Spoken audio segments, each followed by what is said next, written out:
Good morning.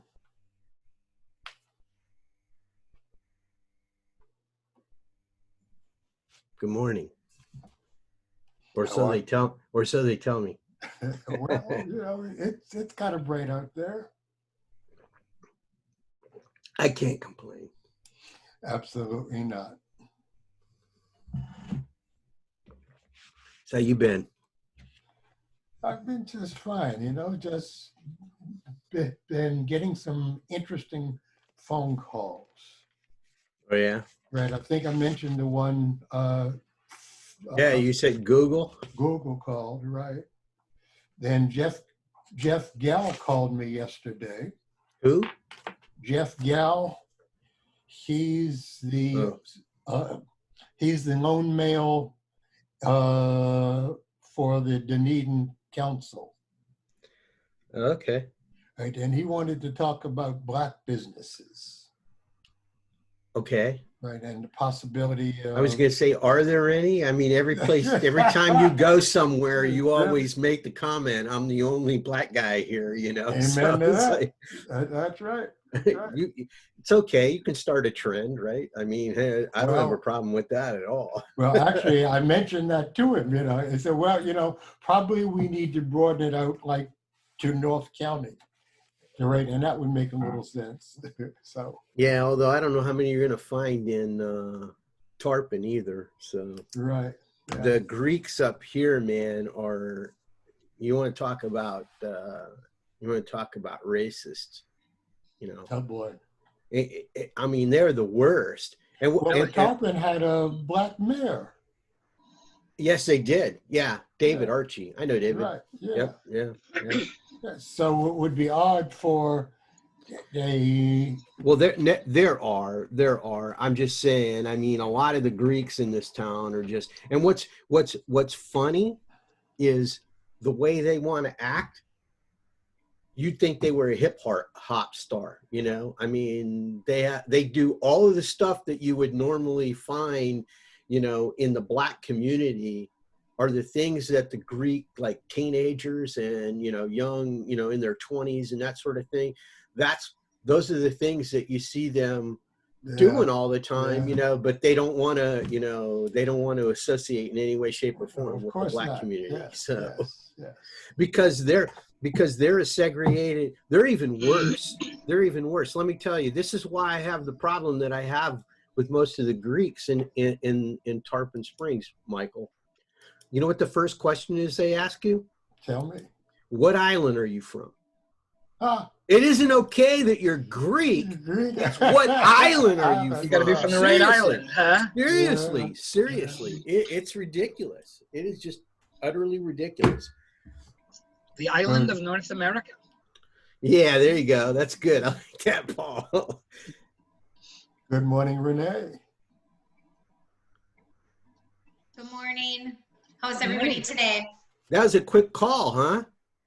Well, okay, so we said 9 o'clock. Yeah. Then I texted and I said, just confirming that the meeting's at 9.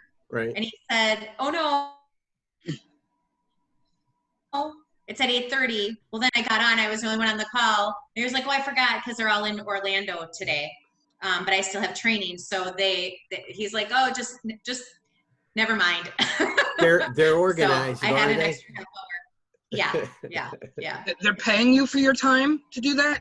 They're paying me for training, yeah. Well, if they're paying you, what the heck, Yeah, they're paying me for training, but I'm almost done with my training, and it's going to be really good. It's a good company to partner with, so I'm excited. And what kind of rates do you offer? Well, it all depends. It all depends on, it all depends on what device you choose or what plan you choose. Okay.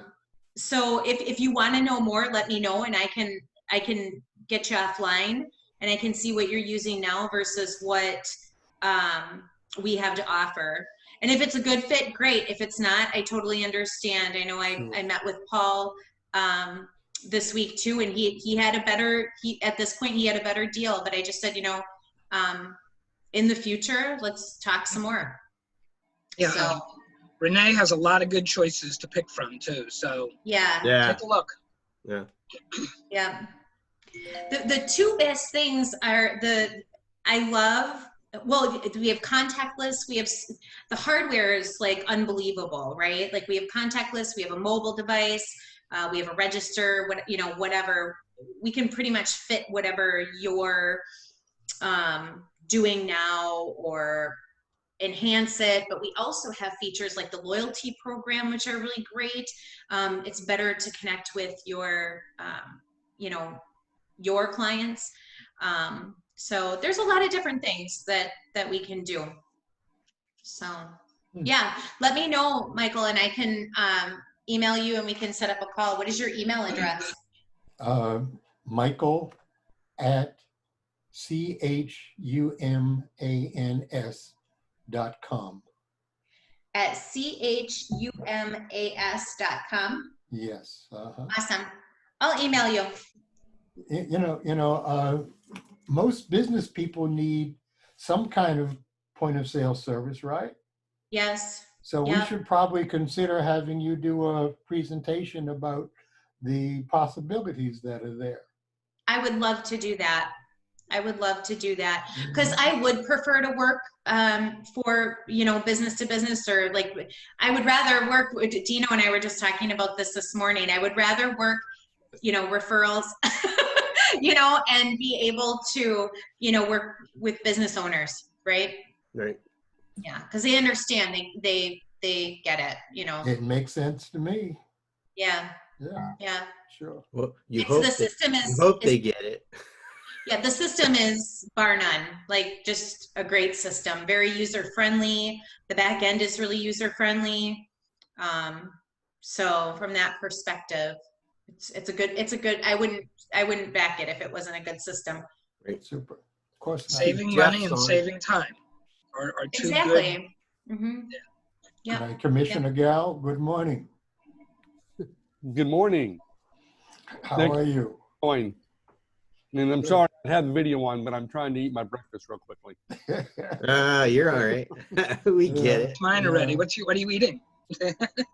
We'll be right over, toast, right? Peanut butter toast and a banana. Ooh, that sounds good. Sounds good. Yeah. Something healthy. That's great. Mine was Cocoa Krispies.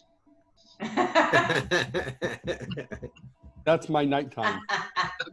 You struck me more as a Lucky Charms kind of guy. I can't get into the marshmallow charms. I just can't. They're something about the consistency. They're magically consistent. It's funny. It's funny you bring that up, Paul, because my wife hadn't eaten breakfast for years and years and years. I mean, as long as we've been married, and all of a sudden she finds herself getting hungry in the morning. And so she bought all the little cereal things or whatever, like a mixed bag, and she took the like Cocoa Puffs or the Count Chocula or one of the chocolate things. She loves chocolate. And she said she took one bite of that. She threw them all out. I was like, "What? Why are these all in the trash can?" She goes, "Oh God, they're nasty." She says, "I don't know what I was thinking when I was younger." Well, I think my best one, my favorite that I haven't had in a long time, actually, is Captain Crunch.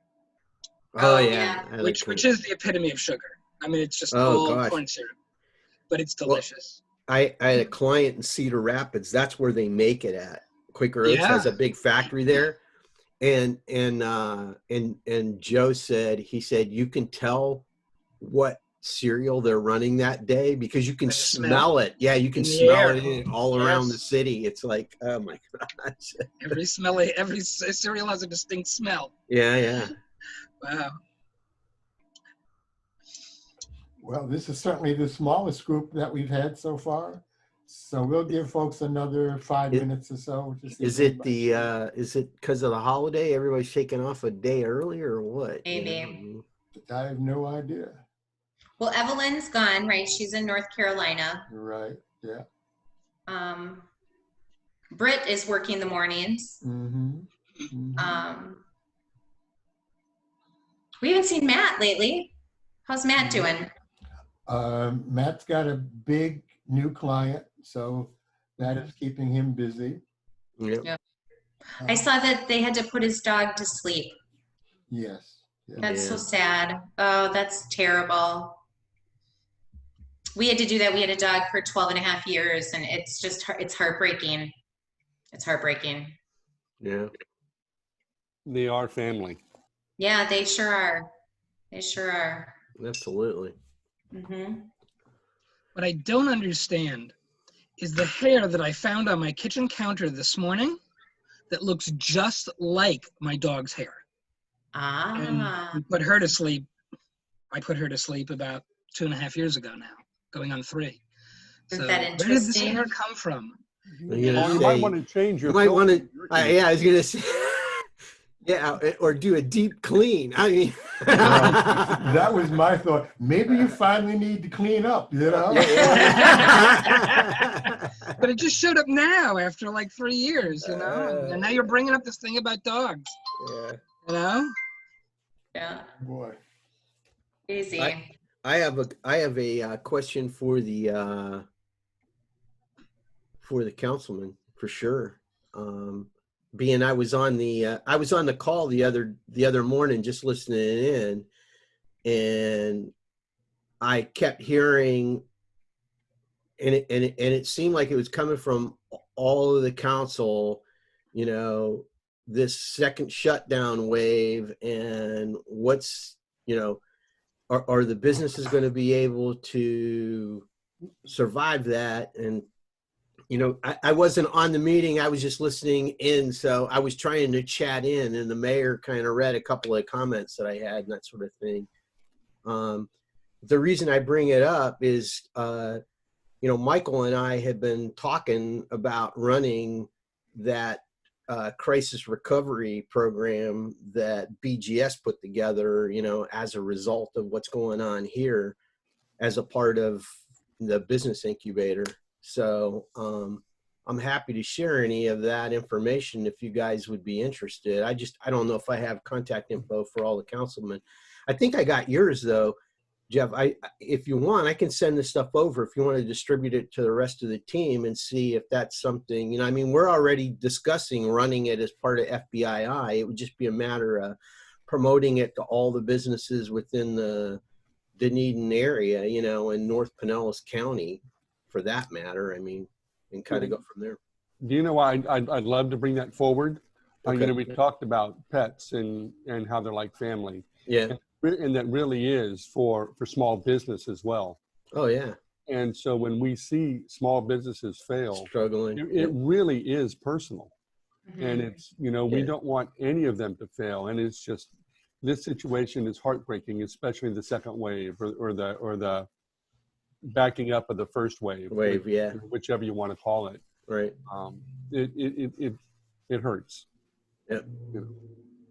Well, like I said, I think I got your contact info because I think you had downloaded one of the items that we had used as a part of the, you know, that we put out there originally from what we were doing with the chambers. So I'll send that checklist over to you, and what I had sent to Michael that we're, you know, we just haven't gotten the idea, you know, we haven't started the process at this point and of promoting it or anything like that. We just kind of trying to figure out, you know, how do we want to approach the promotion of that and that sort of thing. So Sure, Dino. I just put my email in the chat, so Okay. everybody has that.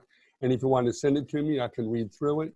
And then maybe you and I can coordinate so that we kind of launch at the same time, or I don't get ahead of you, or No, whatever. no, I'll take your that- lead.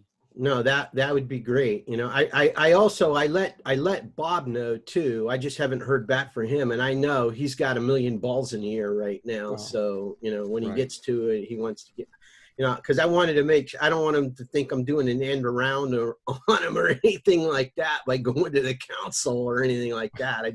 You're here. I'm just trying to get the information in the right people's hands, at least to evaluate to see, is this something that they think would be valuable? If it would, then, you Sure. know, we're And then already if you're talking also about. working with, and so if you're working with Bob, then I'll reach out to him as well, just Okay. to make sure Sure. that, right, he doesn't become offended if you know. Yeah, I was going to say, I just bring it tell them forward. that you mentioned or you had heard me Mm. speak about it at the FBII, and they were doing that. And, you know, like I said, I think he's just overwhelmed probably at this point and waiting to see. I mean, Right. you know, everything was closing out, but they were talking about extending it. It looks like it's going to get extended. So, in fact, I think the president's supposed to sign the bill today to extend PPP through August the 8th. So. And that is nice. Yeah, and for me, you know, it's not about credit for bringing anything forward. So, you know, Right. I don't want to take anything from Bob. So I'll be more than happy to let Bob run with it if he so desires. So, sure. Well, and that's why I said Michael and I had already talked about it before it even came up. It's just everybody kept raising that issue at the council meeting the other day. And it's like, okay, if the city council believes that this is a problem, then, you know, there's already a resource in the city that is beginning to move forward with that. You know, we just need to make sure and make everybody aware that that's something that's going to be offered.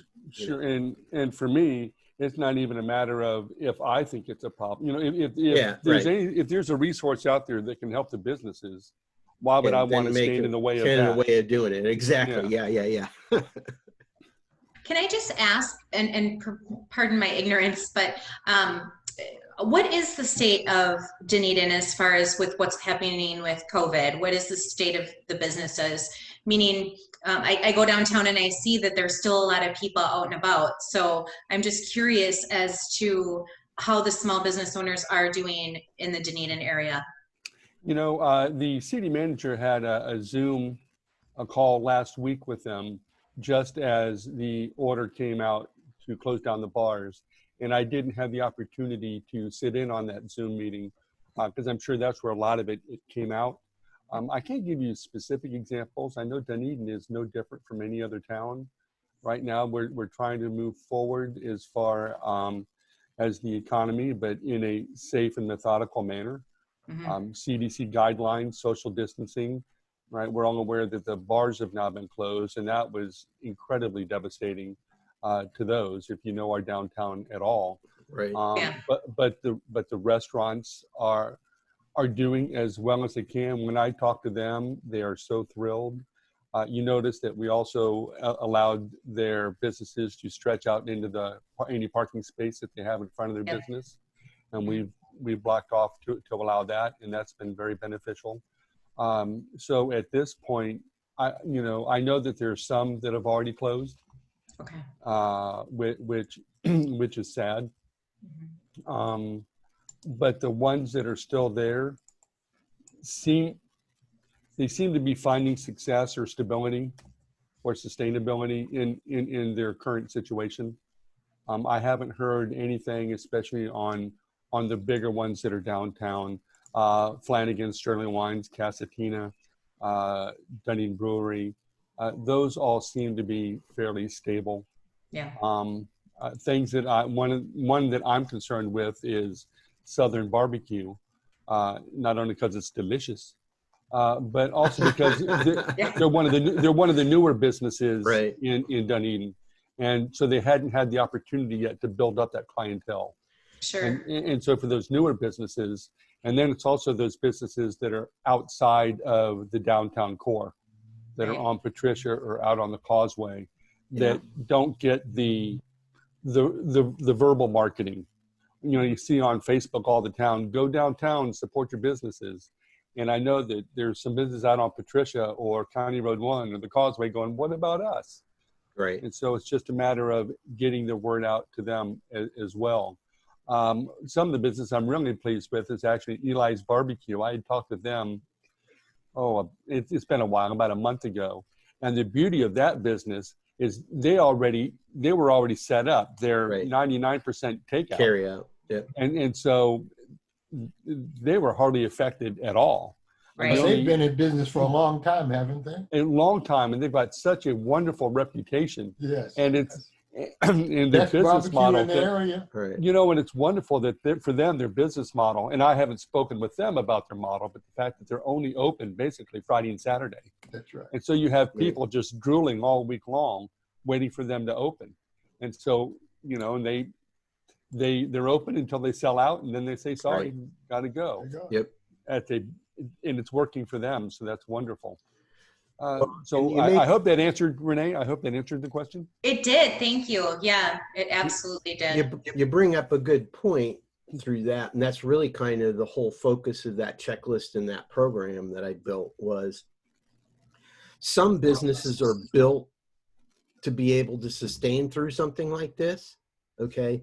Others haven't really looked at their business model to see, is there something that you can do? And in all cases, there isn't necessarily, but I think there are probably way more businesses that could make a slight change in their business model. And guess what? They wouldn't be going backwards. They would actually be able to break even or go forward. Can you give us an example, Dino? Well, I mean, the best example and the one that most people really saw more than anything else were the restaurants. Like you said, I mean, if you're a sit-down restaurant and that's all you do, you know, and they say you can't serve people coming in, well, what are you going to do? You can't just sit on your hands and do nothing. And it's like, can we make what it is that we have to go? Most places have that ability. The problem is they don't necessarily, they don't know about it, that they have that capability, okay? And their normal day-to-day processes of how they get food out the door, you know, and get it to tables or whatever is different than in a carry-out. So what are those couple of changes that I have to make in the business? And now all of a sudden it's like, okay, I can't sit people at the table, but I can make it go out the front door or whatever. But some people they just threw their hands up and say, oh, we can't do it. We can't do it. Instead of sitting down and saying, how can I do what I do differently to be able to continue to service my customers in some way, shape, or form? And you can't do that in all cases. I mean, Jen and I are a perfect example of that, okay? We were doing accounting work and everything else. What did we do? We shifted the model. We said, everyone's going to need help trying to figure out what is available and all that other kind of stuff. We read, you know, what the things were that were required in order to qualify for each of the different programs that were available. And we started promoting that to people.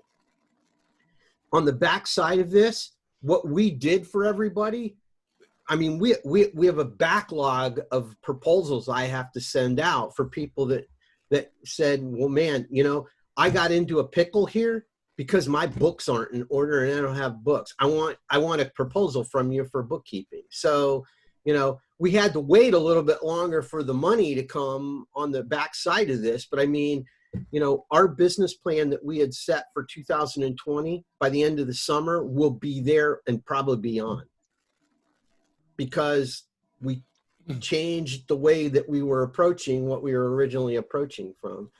So part of that program is all about, you know, how do you look? I mean, the pivoting is the term, you know, that's the quote unquote, you know, hot term that everybody uses for it, but it's just changing your business model slightly. Right. To be able business to has to be able to see that there is possibility.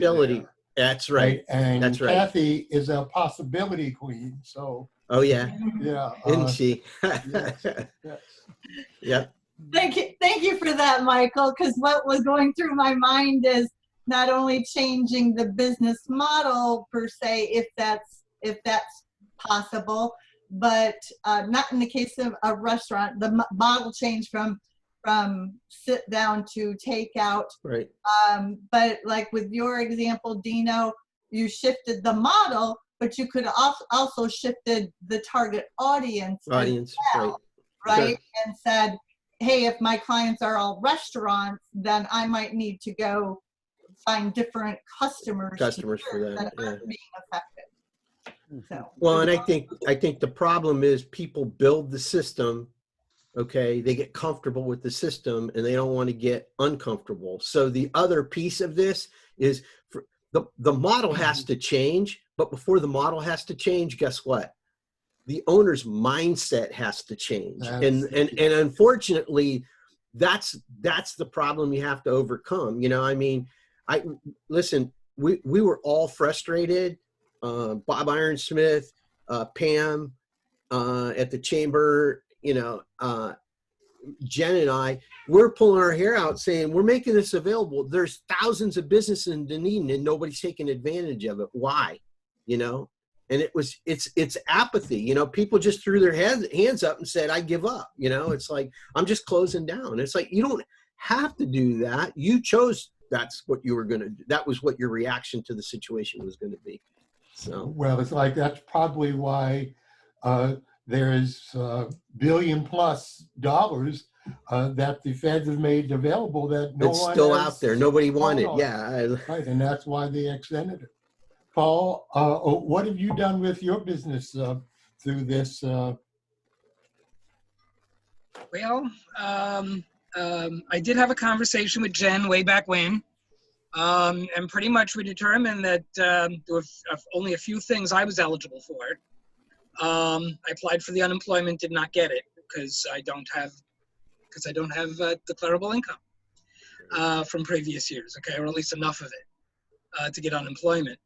I have been just basically, for me, because of where I was at, I was really just beginning to get going.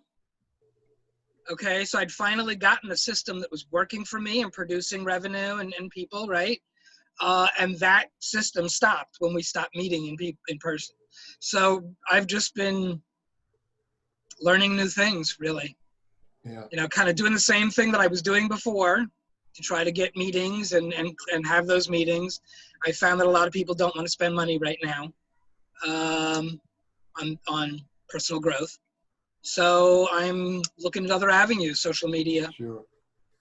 Well, you know, that the incubator, as you can see, is having the same issue, Problem. you know, Yep. at least with the Spark Tank, that we were in person. We had grown up to like 25 people each Thursday morning. Yeah. And then when we had to go virtual, it dropped down to about 15 and has been tapering off ever since.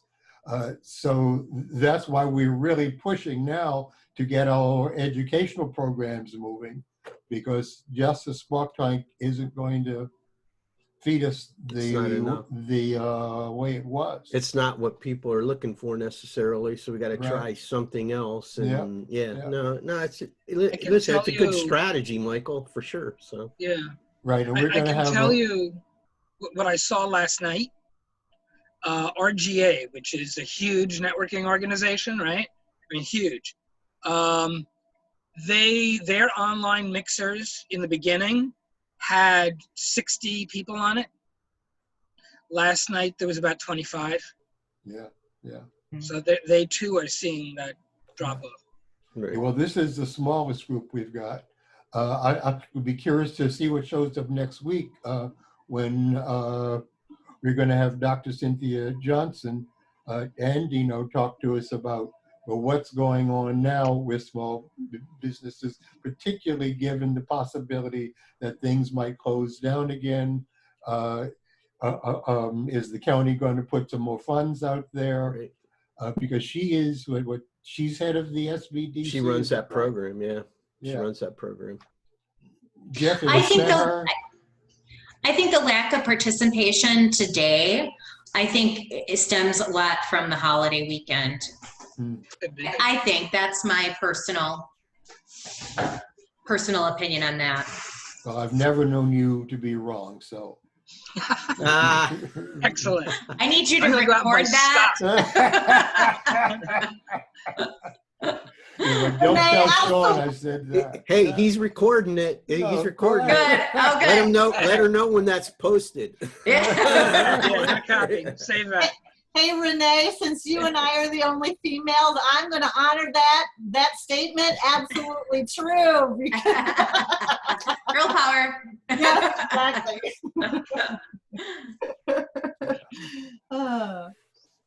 My business has been very interesting since the pandemic. I've been getting calls around diversity. So it's the pandemic coupled with the protest, Right. that I've gotten a call from St. Petersburg. I've gotten a call from DC. So I've gotten several calls about, we need to do something about diversity in my business because we want to help. So, that's nice. Well, so let's talk about what we might do with that. Yeah. Right. That's great. Now, I wonder, just back to Renee's comment and why there aren't enough people here. From the business owner perspective, is there any concern over them having to change their business model and how they operate, maybe limiting their menus and just all that emotional investment they're putting into trying to keep their businesses survive, that the longer this goes on, and especially when you have a backtrack, that all of a sudden that emotional energy starts to take its toll. And That's very true. I can't rethink this. And so I wonder if there isn't room, and this is for all of you and maybe even Dino, to really talk to that issue with the business owners and see what we can do to keep the spirits up, to keep and to acknowledge to them that we get it. We know it's hard and we know you're exhausted. Yep. But Yes. the fight isn't over yet. Right. And you have to stay in the game. Well, The hardest I would part love about that- to do something like that. Yeah. Well, The hardest part about that is that things keep changing. Like every time you say, okay, we have to change the menu, we have to change our business model, that takes time to gear up to do that. And just about the time you're getting that ready and done and you're ready to start implementing it, along comes another change. right. Well, and I would agree with Paul. However, that's also mindset stuff, is Right. that we have a tendency to want to resist changing. And if Right. we can shift to a mindset, I mean, I was just doing a walk with some people while we're doing personal training, and the people that were in the group, I said, I love change. And they're like, how can you love change? And I'm like, because it's exciting, there's possibilities and all of that, because when we resist change, that's when we get stuck and we can't move forward. Right. So we could have, I heard a saying from a source out there, and it was Eckhart Tolle. I'll give him the credit because that's who I heard it from. And he goes, is that unacceptable to you? And whatever it is. And if it's unacceptable, like, yeah, all this change, all this blah, blah, blah, it's unacceptable, the government's doing this, blah, blah, blah, it's unacceptable. And when you resist it, guess what happens? Right? Stress, Accept the unacceptable. fear. Accept the unacceptable. Right. Yeah. Well, and that might be the issue Go with the too, flow. that people don't want to come on a platform like this to talk about their struggles because they don't want to have to face it themselves. That Right. might be also a part of that as well. That's a good point, Renee. It's a Yeah. good point. You know, Something they that just I don't have want to been- have to admit that they're having problems, which Just I a think group talking therapy about them, session. I believe in collaboration, right? I believe in collaboration, and that helps just spark different things that you just would never, talk about, and synergizing. I'm wondering, Smart. I'm thinking of a possibility. Since we have the social platform and that assumedly reaches everyone, instead of just an invitation to come join in a virtual meeting, what if there were some videos to kind of done by various members or whomever to broach that subject, and people could passively watch it, right, on mindset stuff, and then they could say, oh, there's a benefit here that I have been neglecting, because when we did some, various talks, I heard Paul did a talk on it and all that kind of stuff. Michael, you've done talks on it in the live sessions, and people are like, oh yeah, here's an aha, that I'm so glad, and stuff like that. So maybe that would be an option to change as well. Something that is a topic that I work with regularly with my clients is change.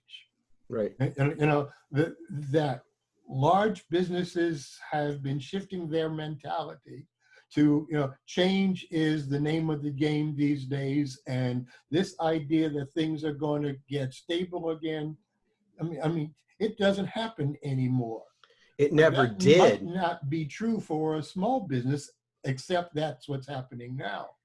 Yeah. So a program around managing change is certainly something I Sure. put together. Yep.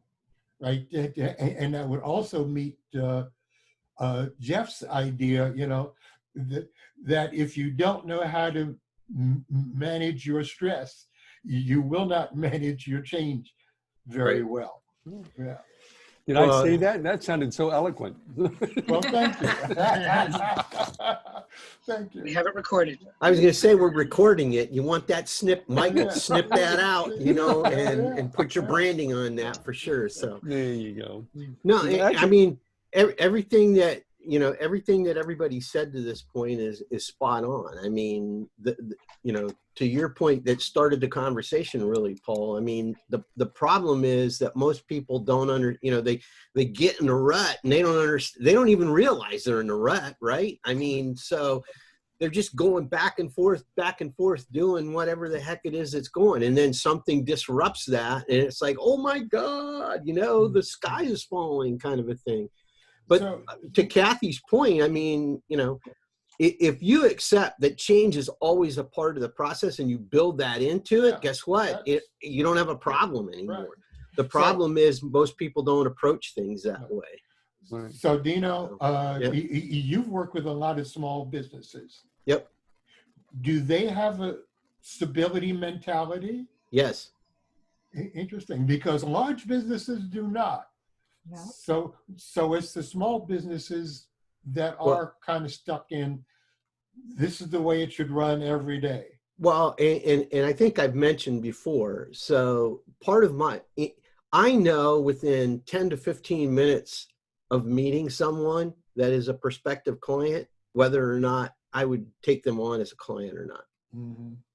And what are you looking for? And what I'm looking for from them is if the way they're approaching the problems that they have in their business and everything else is all about, well, you know, this is broke and this is broke and this person and this and it's all outward directed,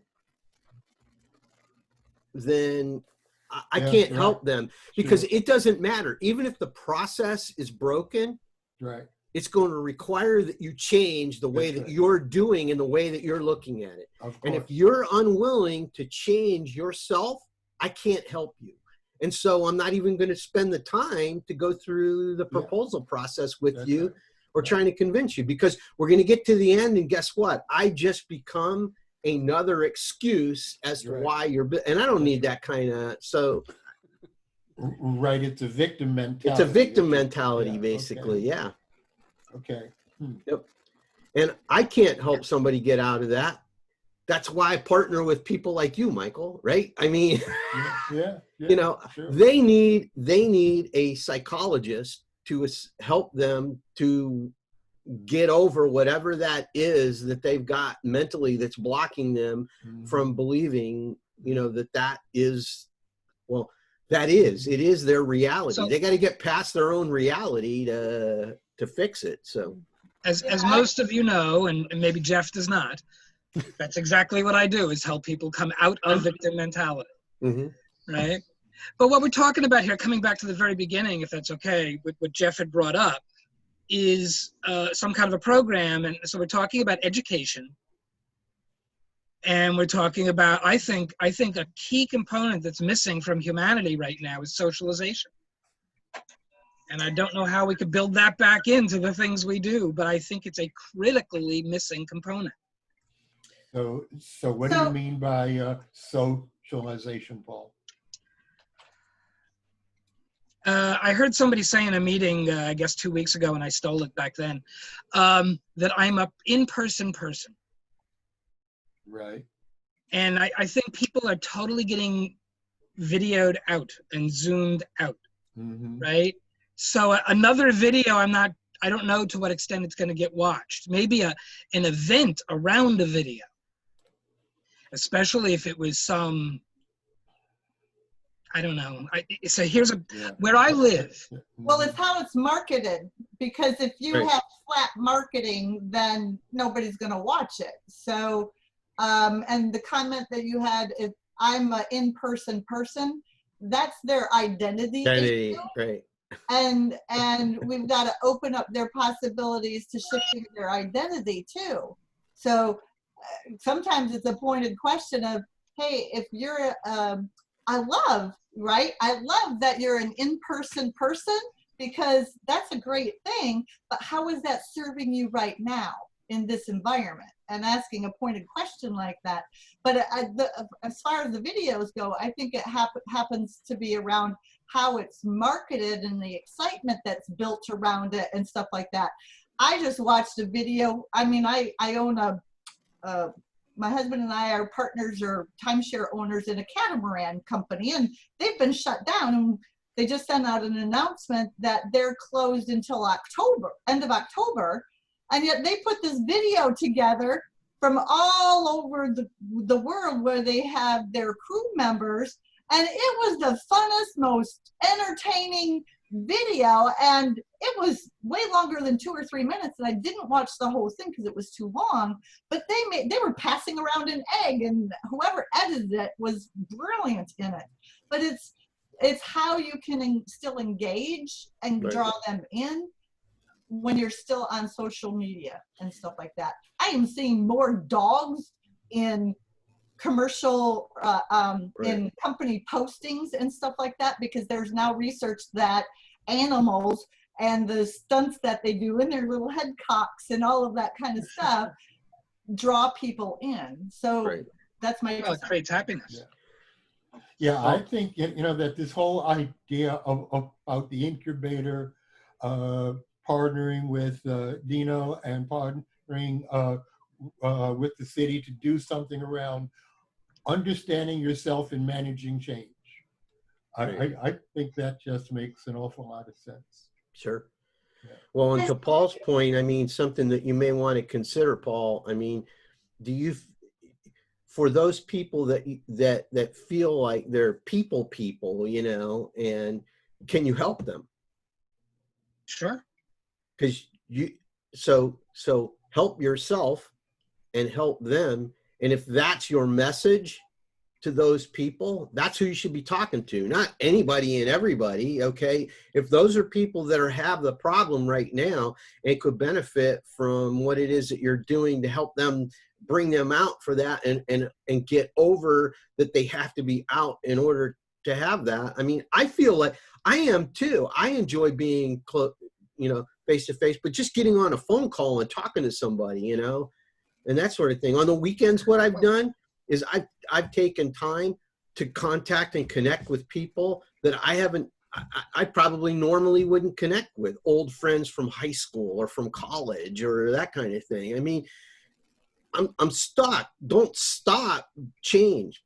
Do something a little different than what you do that allows you to, that's the way I handle it. I'm just saying, I think for what you do, Paul, you can help people potentially to get over that. But that means that your message needs to be directed out to the general marketplace. That, like, if you feel shut in and that because you're normally in, then here are things that you can do to help yourself to get beyond that point. And I mean, all of the strategies that you employ and the tactics that people would use would help them to get over that. Again, it's just applying what you have to the problem at hand, right? I mean, Paul, does that make sense to you? Does that make sense? It does. But I hear a but, though.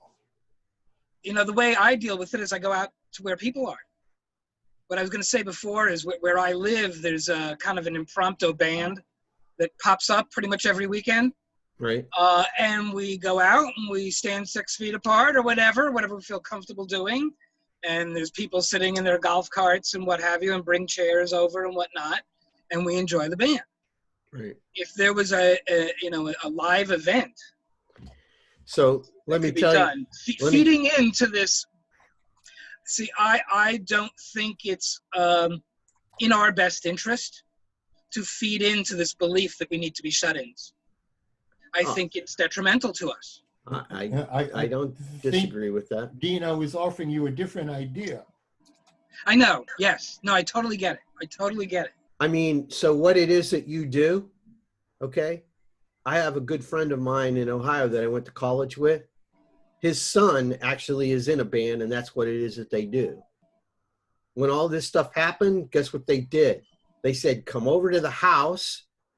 We're going to broadcast from the house, and we're going to put it out there. And guess what? Everybody came on thing, and they did a few sets and that sort of thing. And, you know, so, I mean, you can do, you just, you know, you can't completely close down and say, if it isn't this way, then I'm not going to have what it is. I mean, and you understand this, Paul. I mean, this is what you do.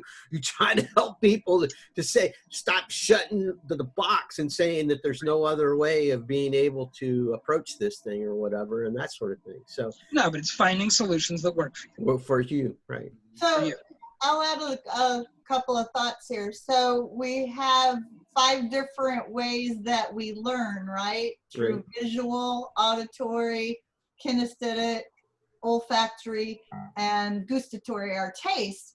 And those people who really take in stuff kinesthetically might be those ones that say this whole shut down thing where I can't go give a person a hug and all of that kind of stuff could be the challenging thing. So how can we help them to connect kinesthetically, even though they might be on a Zoom call, is something that we have to, I think would help those people, because the visual, the auditory will be able to plug in easier, but the kinesthetic ones will have that challenge. So that's part of what really has to take place too.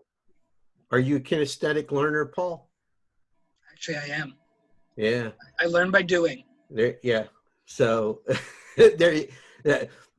that's a good point, Kathy, for sure. Yeah. So maybe we need to send Paul a teddy bear, a big teddy bear that he can give a hug to. Or hey, it's a way. One of those robotic dogs. We'll try something, right? I mean, well, then I could explain the hair. Right. Let's welcome John and Joan. Yes. Thanks for coming. Hey, John, and hey, Joan.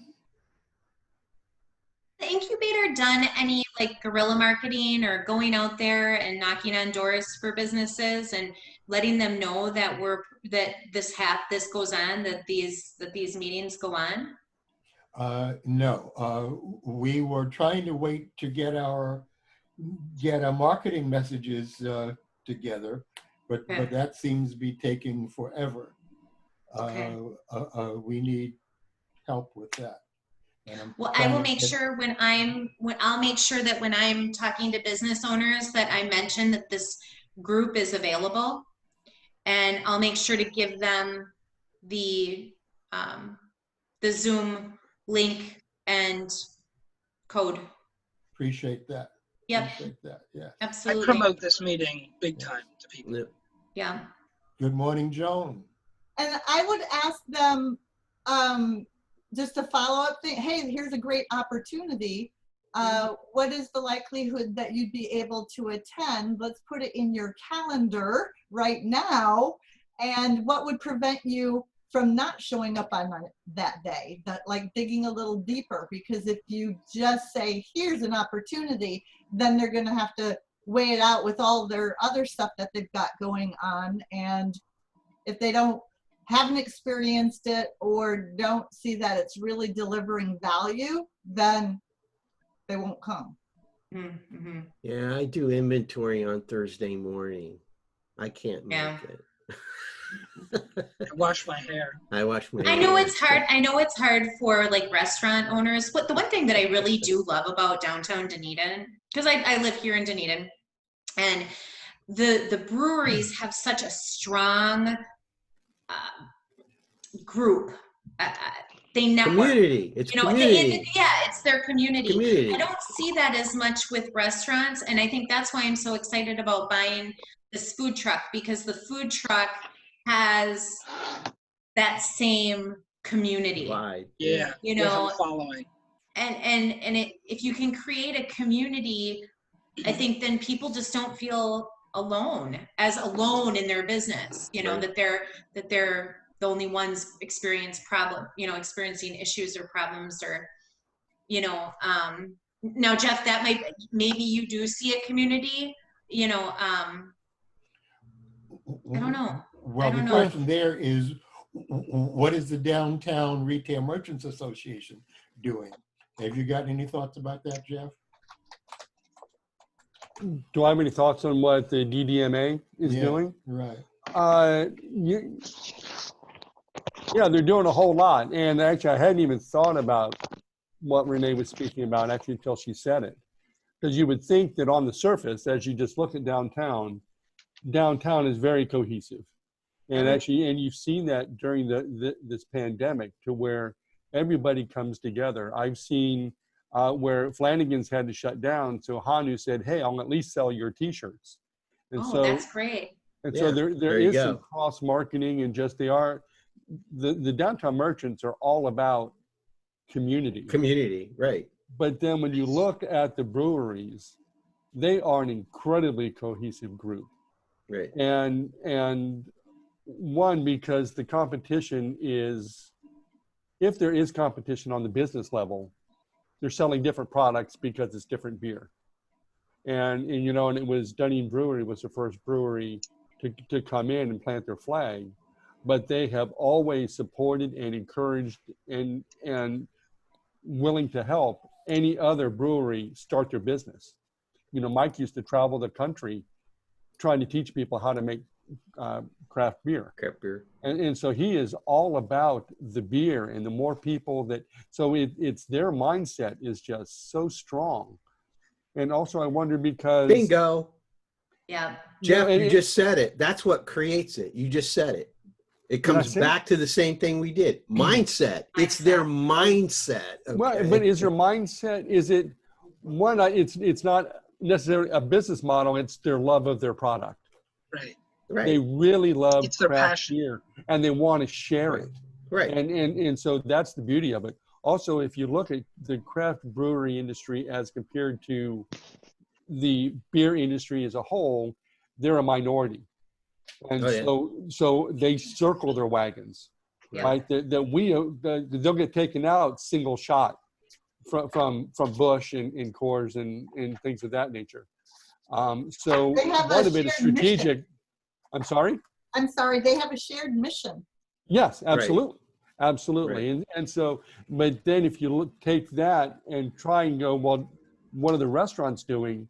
They don't have that. They're just a restaurant. And I really can't speak to why any one person opens up a particular restaurant. Right. But it's either because that's what their parents did, or that's where their previous work experience was. And some of it is for their passion for food. Right. And so you don't have that single-minded, I just love beer type approach in the restaurant industry. But I do see as a whole, each business is very concerned about another business failing or its success. You know, and I think that they do as a whole. Any success of one business, they really do feel that it's a success for all of us. Right. Downtown, especially in downtown, right? Because if a restaurant goes out, then nobody wants to see that. Right. It hurts. Because there's definitely a community with downtown for sure. For sure. Joan, how are you doing, and how's your business doing, or your business ideas? Sorry, were you addressing that to me, Michael? Joan, yes. Yes, okay. I didn't have you on my screen and I couldn't read your face. Okay.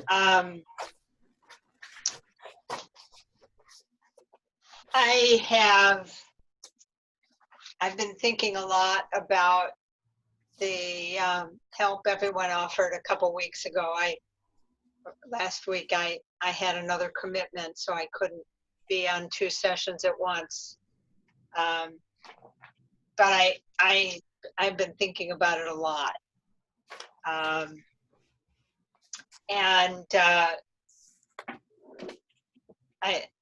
think it helped me to focus or to clarify some things for myself. So I'm grateful for it. Would you want to share some of your clarity? Yeah, I'm trying to think what to, sorry, I'm not real focused right now, but That's okay. the first thing is, I'm really clear that I am not a marketer. I never have been. I really don't like it, and it's not something I want to do. And I understand that in order to be an entrepreneur and have my own business, there's going to, especially in this time that we're in, that's necessary. So I thought, okay, what are the couple things that I could do for marketing? One is definitely I could put together an email list that would focus on that. I'm not ever going to be a social media person. At least at this moment in time, that's how I feel and see myself. And my attention is so divided in different directions, just trying to take care. I've mentioned before, there's a lot of personal things that I'm trying to take care of. I'm looking for a place to move. I've had a whole lot to do with that, and my health issues and stuff like that. So I think the best thing for me is to focus on things that I could maybe find an agency that would find me clients, and or something like what Kathy has so generously offered to connect me to someone who hires writers. And so I know I need to update my website. I don't see that happening immediately, but I know I need to do that and to finish getting my writing samples together.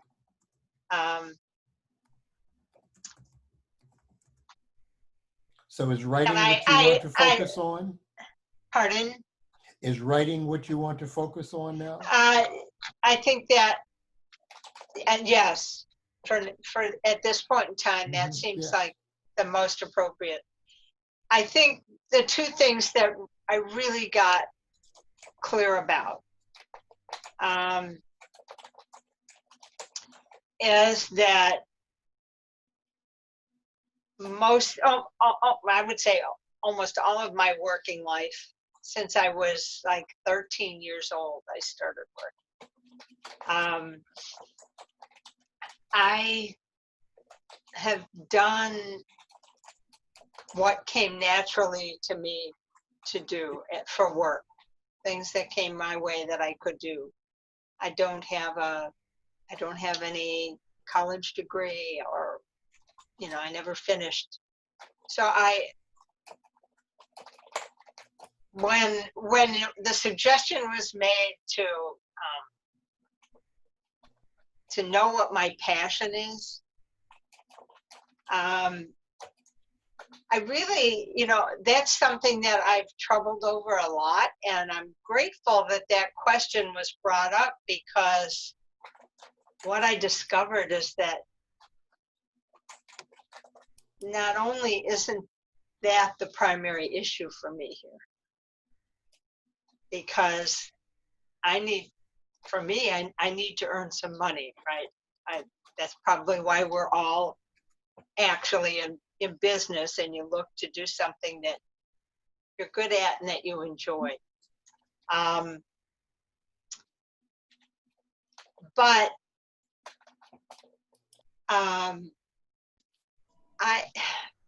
I don't know how else to say this, but I realized I've spent years doing Tibetan practices to help me free myself from passion, rather than dive into passion. And that when I'm doing the work that I most love to do, which I cannot do in Florida. And when I'm doing energy work, I do my best work when I'm not submerged in passion, when I'm able to just be present, and with my experience of the person that I'm working with and myself. And that requires being that requires being able to, as much as possible, put myself and my emotions and so forth aside, and to just be aware of what I'm experiencing on a lot of different levels. And so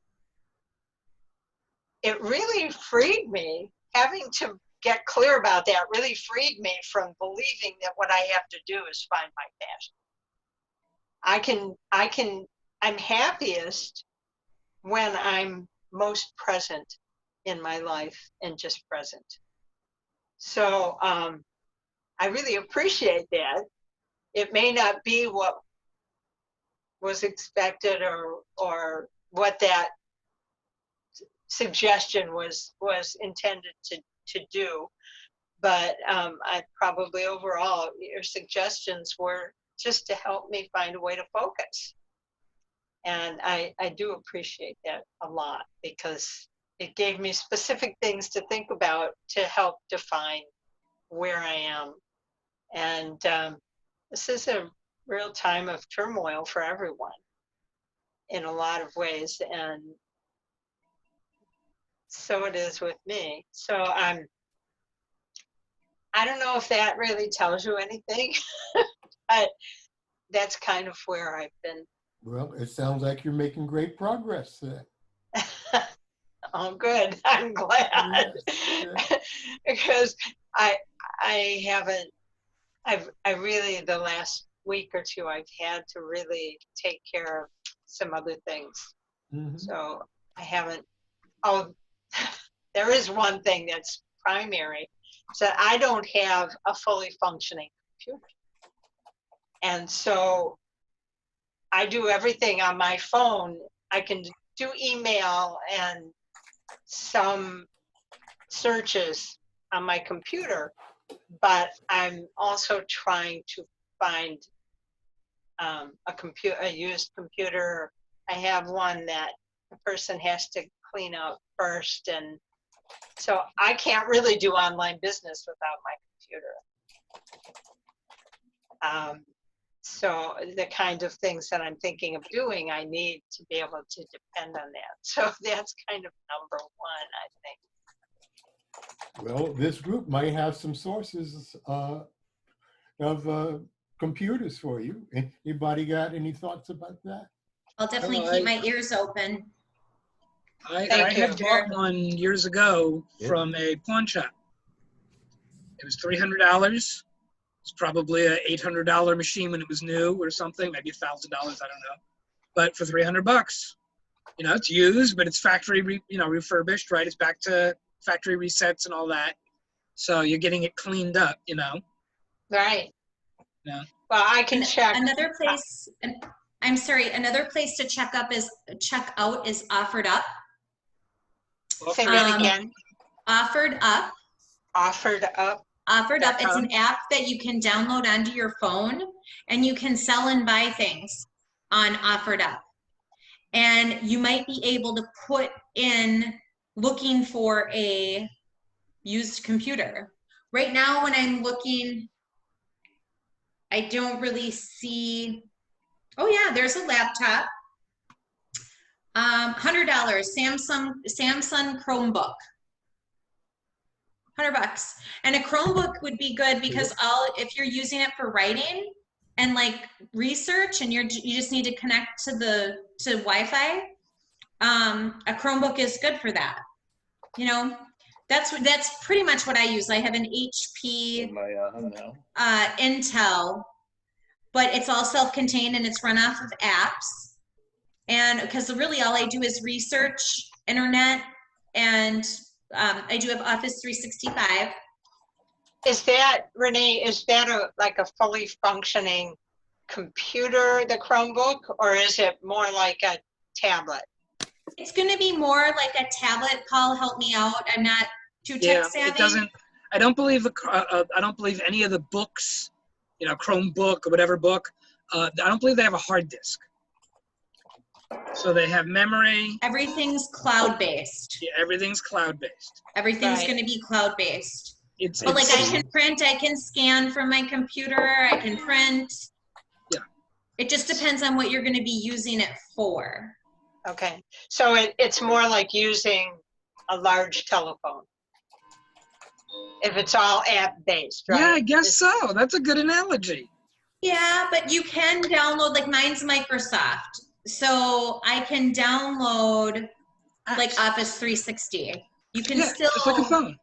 Yeah. It's a great analogy. Yeah. You can use all those I have items Office on a phone. Yeah. Yeah, I have Office 360 on 365 on my phone. Yep. So yeah, you're very good, Joan. Okay. Yeah, I was thinking about a Surface. I think that's what it's called, a Surface or a Surface Pro.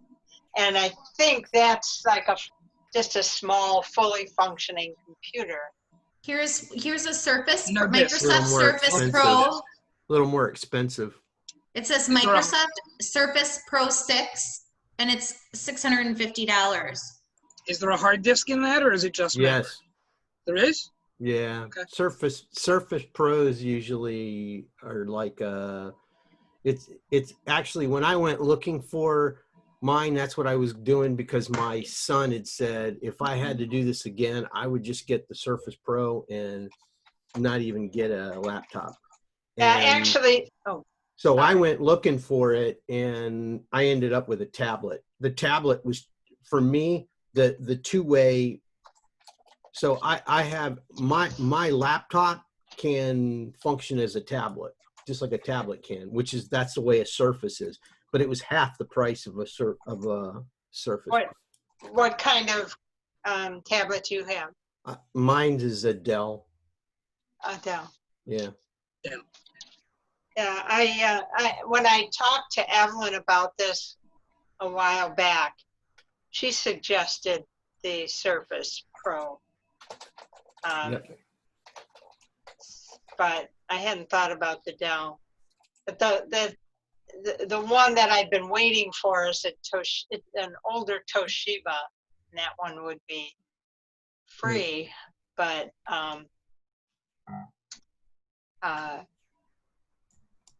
thank you. Something to balance against free, because I love free, believe me.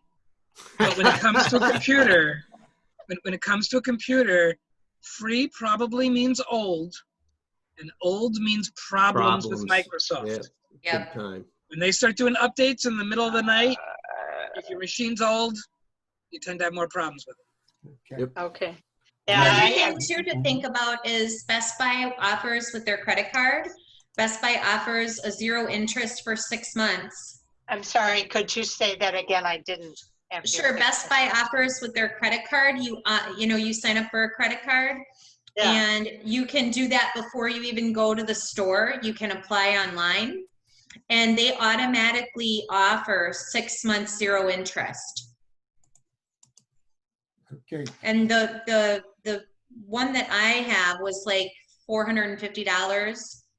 So it was real easy, to do the 0 interest and then pay it off in 2 or 3 months, whatever you can afford. Yeah, if I can find one that's under 500 or 600, I probably can pay for it out of a savings account that I have. Okay. They have a lot, but again, those are going to be the cloud-based ones that are more like the tablet, but they have a lot of them at Best Buy, and you can go in and you can just say, this is what I'm going to be doing on the computer. What would you recommend? And they're a great resource, because they'll sell you what you need, what you're going to be using it for. All right. Well, I have to be able to do this without going in the store. I'm not doing that right now. Okay. Because I'm really high risk. You can do it online. Super. I can't do that, but I could do it all online. I mean, on the phone or online. Sure. Okay. Right, let's welcome John Espy to our conversation because he has finally got his computer app Yeah. together. Well, I had several notes here, but way back when we were talking about restaurants in downtown, I said to myself, who's the best or the biggest restaurateur in downtown Dunedin? And it's Peter Krutzinger. I'm wondering if we ought not to just talk to Peter and see if he's not interested in joining the group. I also like Waltz at Waltz on North Broadway. He's not with us. So I think we could recruit some people. Super. Would be a good idea. Can you send me those names and contact information? Okay, I'll try to do that. We go to Waltz at least once a week. What about the Dunedin Golf Club? They have a restaurant. Right. What about them, John? You know the golf course, the PGA Right. on Palm Boulevard? Right. Sure. Sure. They ought to join. The Spark Tank has a lot of potential. Yes. And we just Oh. need to get people even knowing about it more. Yeah. Yeah. I can get a hold of the general manager there. His name is Ken, Ken. Yes. Sure. Sure. I know him quite well. Uh-huh. Those are just some quick thoughts. Let's see, I had some other notes here. Krutzinger, Waltz. What restaurant Oh. does this Peter own? Oh, the one out on the water. Beyond Oh, the Fenway? motel. Bon Appetit. Yeah. Oh, Bon Appetit. Okay. Bon Appetit. Cafe Al Fresco.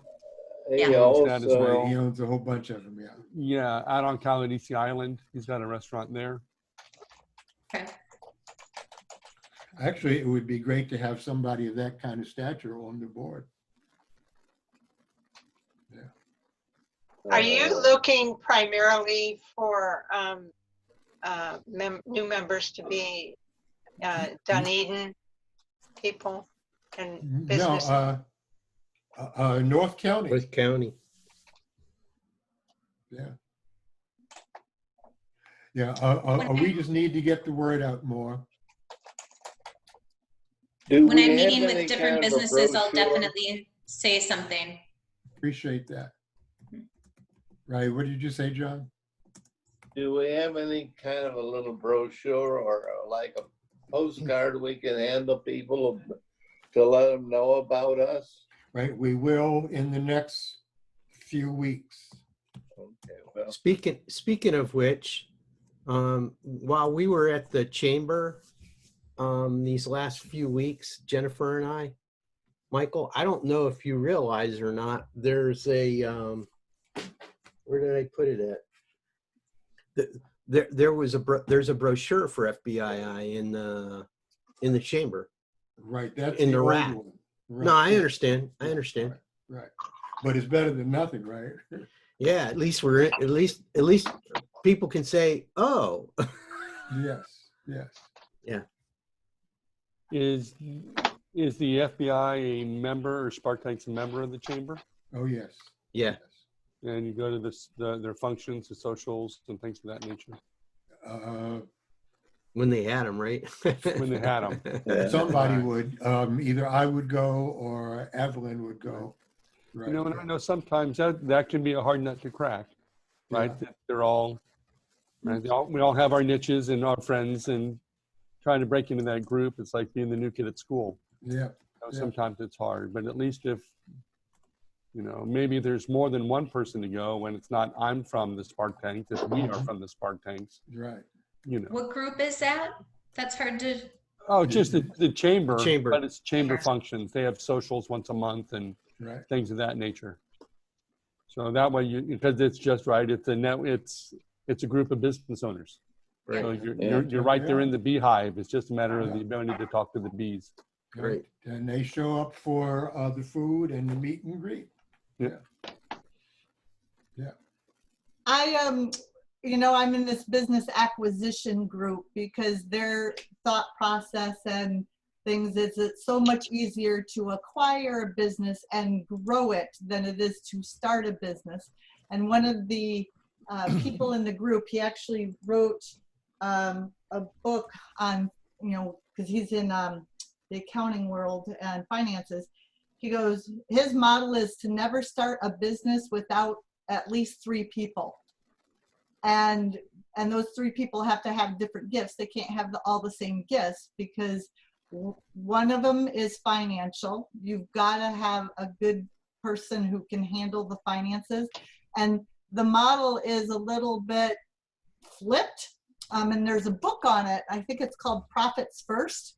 But if you take revenue minus profit target equals your expenses, then you're more likely to get the math right than you do if you go revenue minus expenses equal your profit.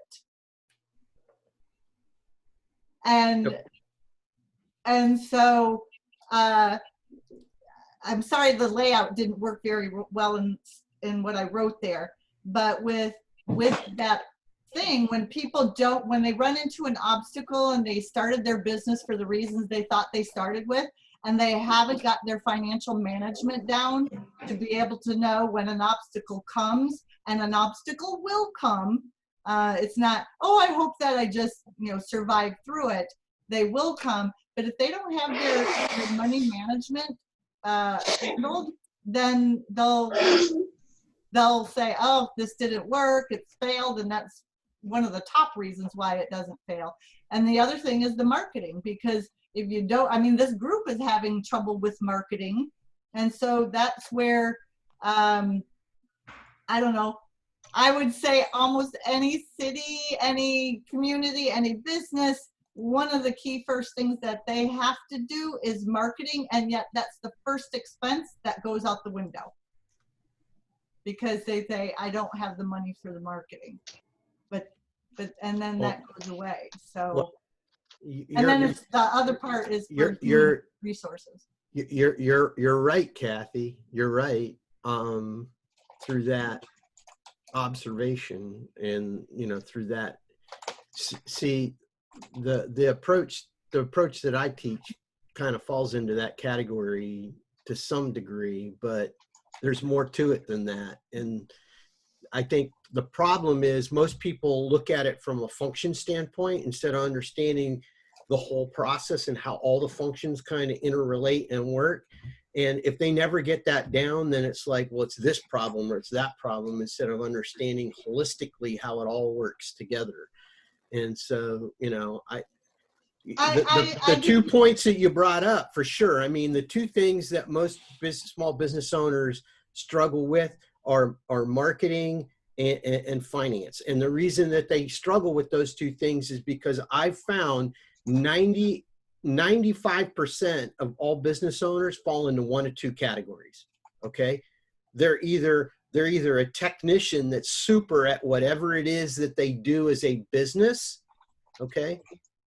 Or 2, they're super at sales and they could sell, they could sell ice to an Eskimo kind of a thing. Okay.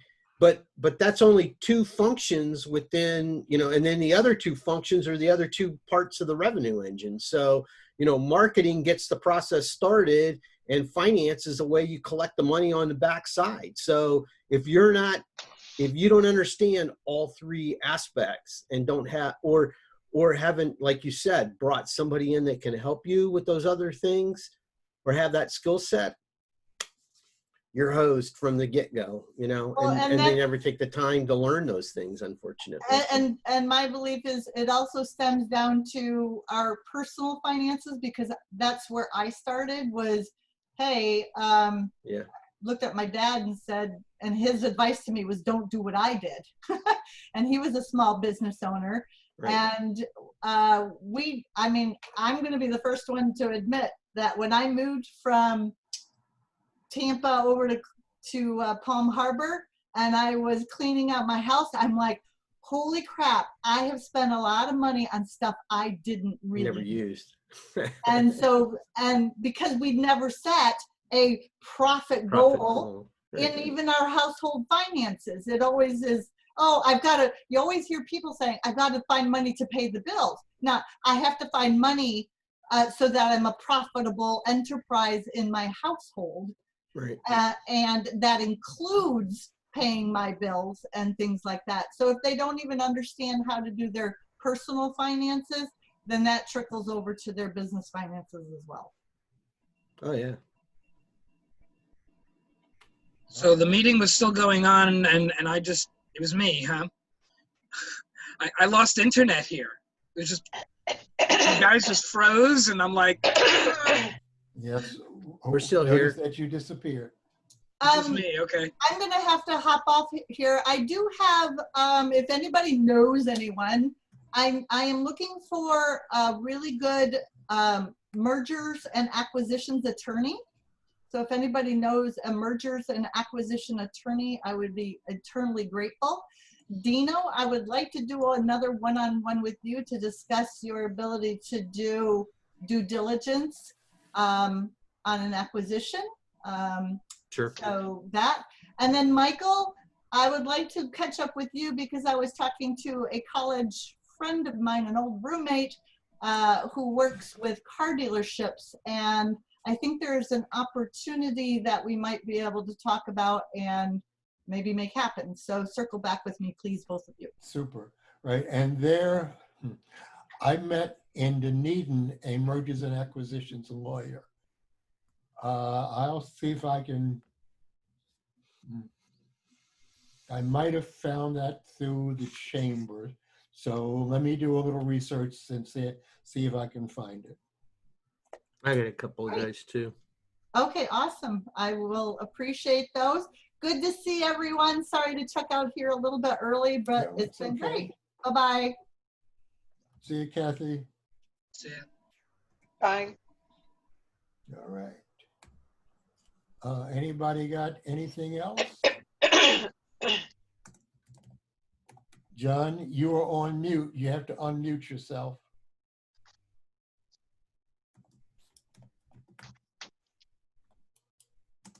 Move your mouse up and down, and you'll see a menu at the bottom. There's a little microphone thing. Click the microphone. There you go. John, you are still on mute. Yeah, I think he clicked off and then clicked on again. Yeah. Click it just one time. Move the mouse up and down. You'll see the menu.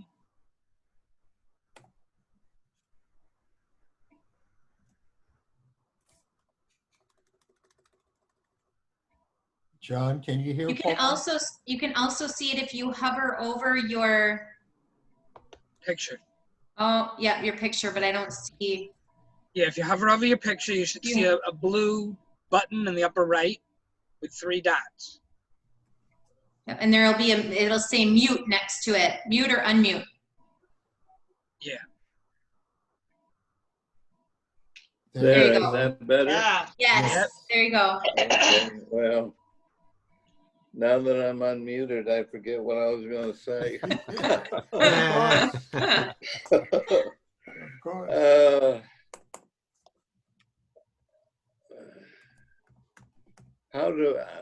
If I wanted to try to help recruit people for Shark Tank in Dunedin, what would be the best approach? Just go talk to them and say, join us Thursday mornings. Does Sure. anybody have a wake-up machine? Because I was half an hour late this morning. I don't know what I missed the first half hour, but I just love listening and hearing what everybody's doing.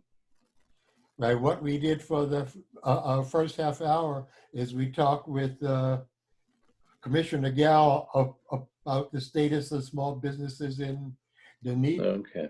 right?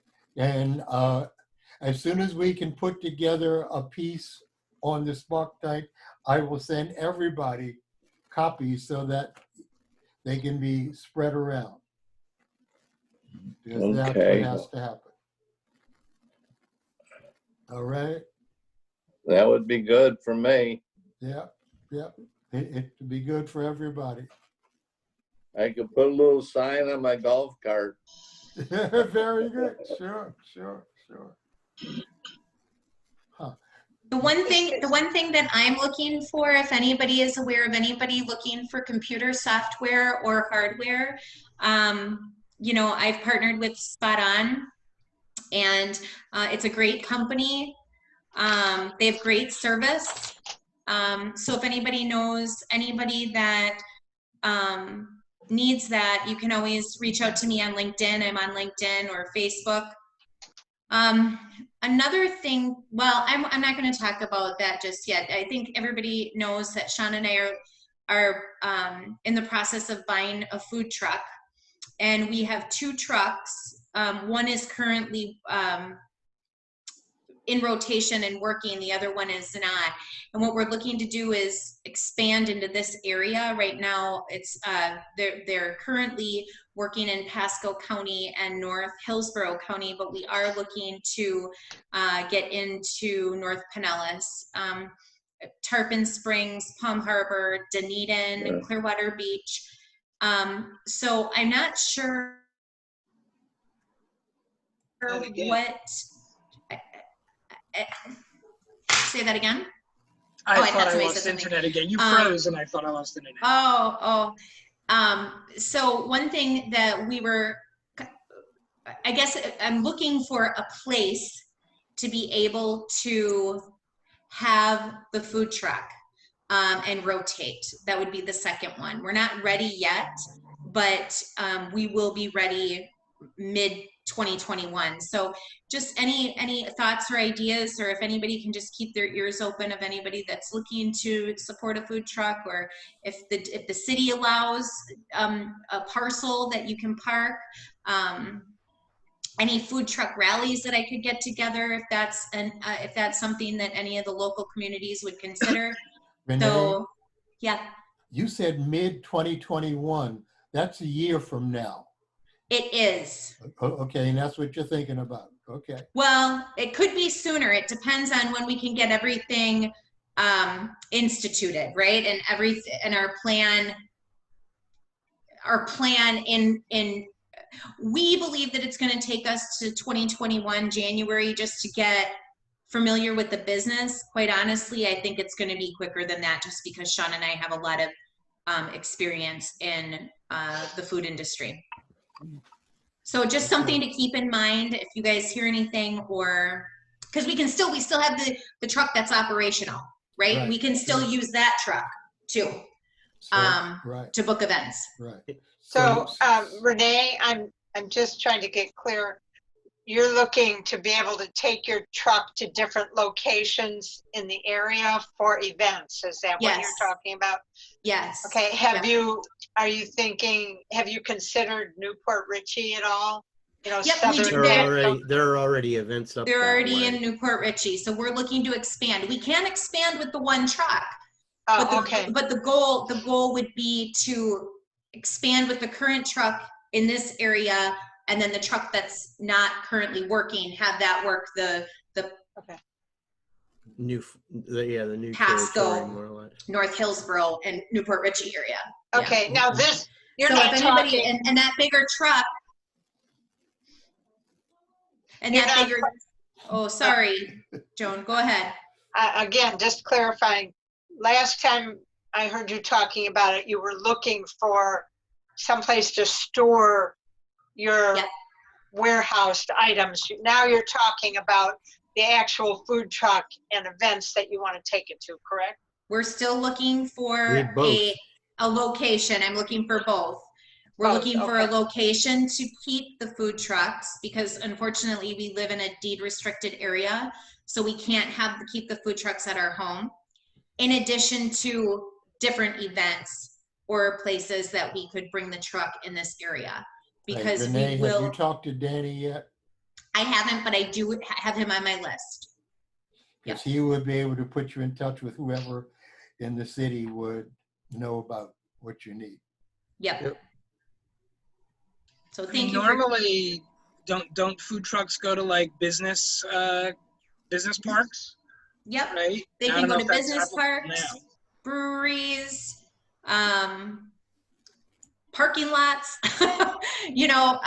so they can be anywhere. Their schedule, I analyzed their schedule from last, because I'm putting the business plan together Mhm. for Sean and Renee. I mean, one of the things that we found in that, there are literally, there are communities, so deeded communities, that have them come on a regular basis to those communities Yeah. and sell Wow. within the community. So Just drive up and down the streets. I'm sure they're parking, They're at a parked. central, like at the, Central place. yeah, like at the, if they have a park, or, if they have a community center, a lot of communities have a community center, or that sort of thing. So. But you're right, Joan. We're definitely looking for a place that close by that has water and electric, that we would be able to store them when at night and when they're not in use. So, I'm assuming that you know of the like large events, festivals and things like that. Yep. That's something you're already doing. Yep, for sure. And with the festivals being canceled, we're still gonna keep the current businesses, the business that we're working with, but again, we're looking to expand.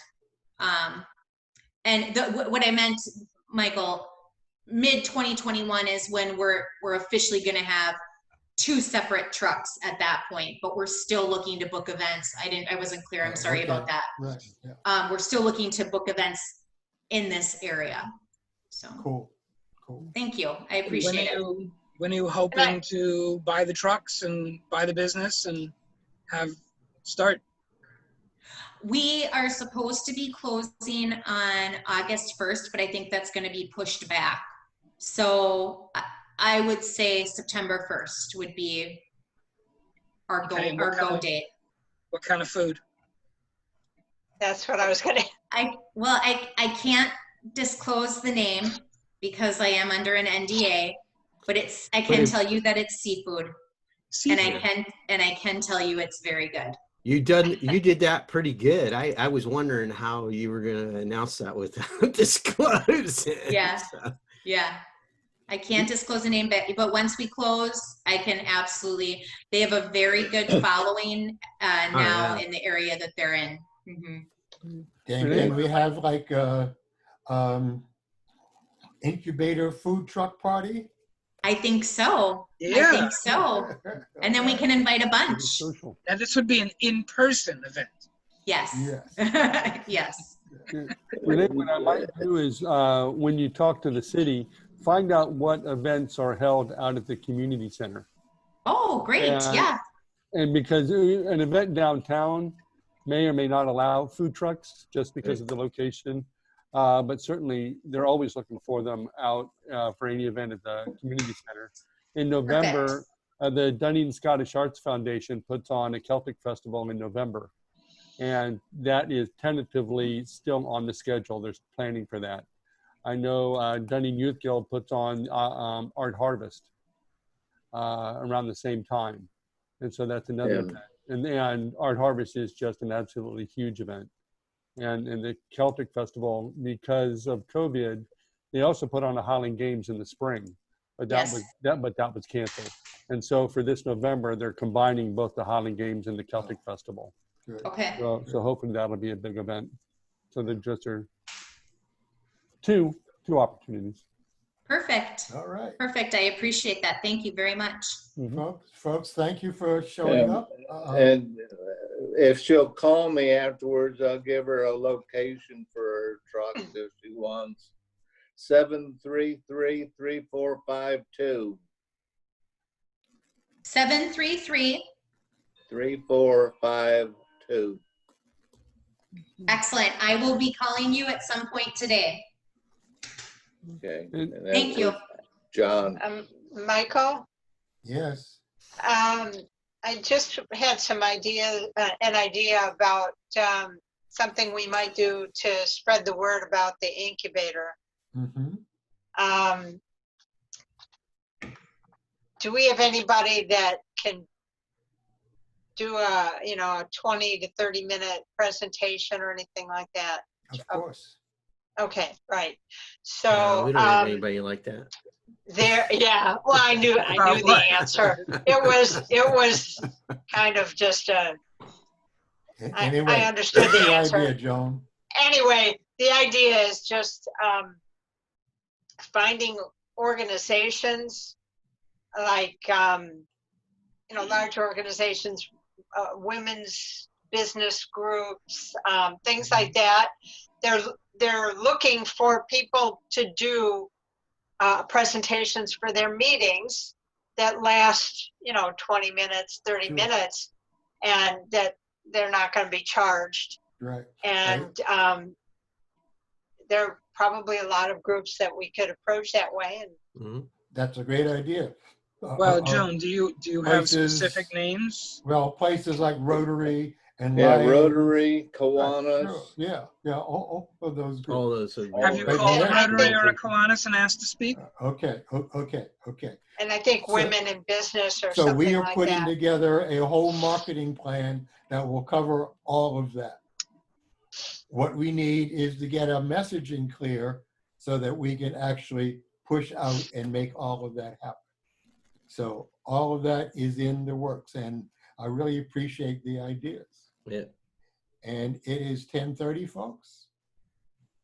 Time Have for a us great to day. go. And see you next week. Thank you.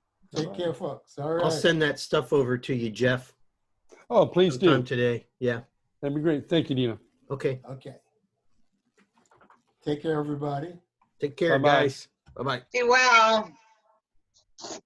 Stay safe. Yeah.